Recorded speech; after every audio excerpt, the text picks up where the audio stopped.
मुख्यमंत्रीपदासाठी खासदार फोडण्याची खेळी, नेमका गेम काय?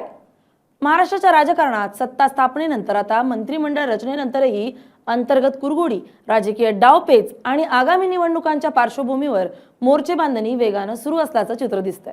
विधानसभा निवडणुकीच्या निकालानंतर राज्यात भारतीय जनता पक्षाचे सर्वाधिक संख्याबळ असल्यानं देवेंद्र फडणवीस यांच्या गळ्यात मुख्यमंत्रीपदाची माळ पडली। मात्र महायुतीमधील दुसरा महत्त्वाचा घटक पक्ष असलेल्या शिवसेनेनं आतापासूनच भविष्यातील राजकीय समीकरणं आपल्या बाजूने फिरवण्यासाठी अत्यंत गुप्त आणि आक्रमक हालचाली सुरू केल्यात। राजकीय वर्तुळात सध्या ऑपरेशन टायगर या नावानं चर्चेला जाणाऱ्या एका मोठ्या राजकीय खेळीची जोरदार चर्चा रंगली आहे। हे सगळे शिंदेंना पुन्हा मुख्यमंत्री करण्यासाठी चाललंय का? तसेच फडणवीसांची पॉवर कमी करण्याचा डाव आहे का? हेही आपण या व्हिडिओतून पाहणार आहोत।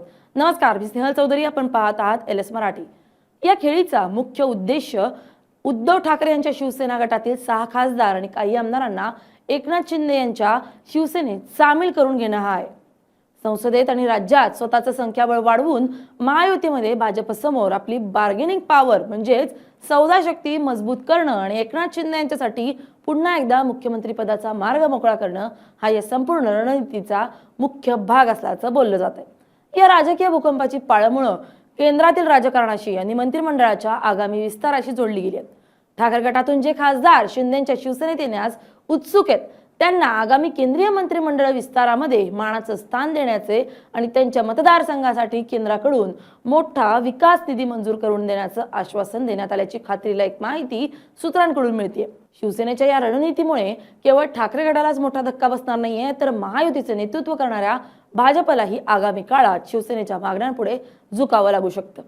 सध्या राज्याच्या मंत्रिमंडळात किंवा कोणत्याही महत्त्वाच्या धोरणात्मक निर्णयात भाजपचं पारडं जड असतं, कारण त्यांच्याकडे आमदारांचं स्पष्ट बहुमत आहे।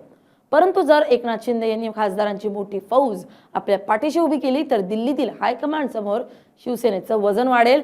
दिल्लीतील वजन वाढल्यास मुंबईतील सत्तेचं संतुलन बदलणं शिंदेंना सहज शक्य होईल असा अंदाज राजकीय विश्लेषक व्यक्त करतात। दुसऱ्या बाजूला शिवसेनेच्या आमदारांनी आणि महायुतीमधील सहयोगी पक्षांच्या नेत्यांनी उघडपणे एकनाथ शिंदे यांना पुन्हा मुख्यमंत्री करण्याची मागणी लावून धरली आहे। आमदार अब्दुल सत्तार, प्रताप सरनाईक यांच्यासह प्रहार जनशक्ती पक्षाचे नेते बच्चू कडू यांनी या संदर्भात अत्यंत आक्रमक विधानं केली आहेत। बच्चू कडू यांनी तर थेट देवेंद्र फडणवीस यांनी केंद्रात जाऊन देशाच्या राजकारणात मोठी भूमिका बजवावी आणि महाराष्ट्राची धुरा एकनाथ शिंदे यांच्यासारख्या कार्यक्षम नेत्याकडे सोपवावी असा सल्ला दिलाय। अशा प्रकारची विधानं ही केवळ वैयक्तिक मतं नसून त्यामागे शिवसेना पक्षाची एक जाणीवपूर्वक आखलेली रणनीती असल्याचं स्पष्ट होतंय। या दबावामुळे भाजपच्या गोटात काहीशी अस्वस्थता निर्माण झाली असली तरी भाजप सध्या सावध भूमिका घेतात।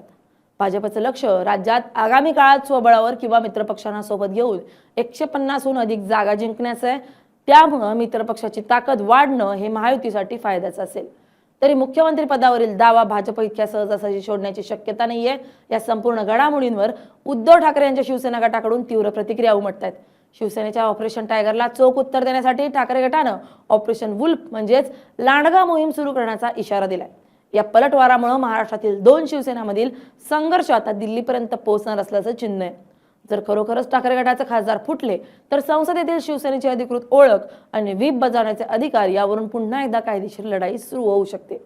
महाराष्ट्राच्या राजकारणाचा इतिहास पाहिला तर संख्याबळाला अनन्यसाधारण महत्त्व आहे। एकनाथ शिंदे यांनी 2 वर्षांपूर्वी केलेल्या बंडानंतर पक्षाचं नाव आणि चिन्ह मिळवलं असलं तरी त्यांना अजूनही जनमानसात आणि दिल्लीच्या दरबारात स्वतःचं सर्वोच्च स्थान सिद्ध करायचंय। भाजप हा अत्यंत शिस्तबद्ध आणि रणनीती आखणारा पक्ष असल्यानं त्यांच्याशी युतीमध्ये राहून स्वतःचं अस्तित्व टिकवणं आणि वाढवणं हे शिंदे यांच्या समोरील मोठं आव्हान आहे। त्यामुळेच खासदारांची संख्या वाढवून केंद्रात स्वतःचं वजन वाढवणं हाच एकमेव पर्याय शिंदेंना महायुतीत हुकुमी एक्का मिळवून देऊ शकतो। आगामी काही दिवस महाराष्ट्राच्या राजकारणासाठी अत्यंत निर्णायक ठरणार असून या ऑपरेशन टायगरच्या यशापयशावरच महायुतीचं भवितव्य आणि एकनाथ शिंदे यांचं मुख्यमंत्री पदाचं स्वप्न अवलंबून असेल। Bureau report LS Marathi.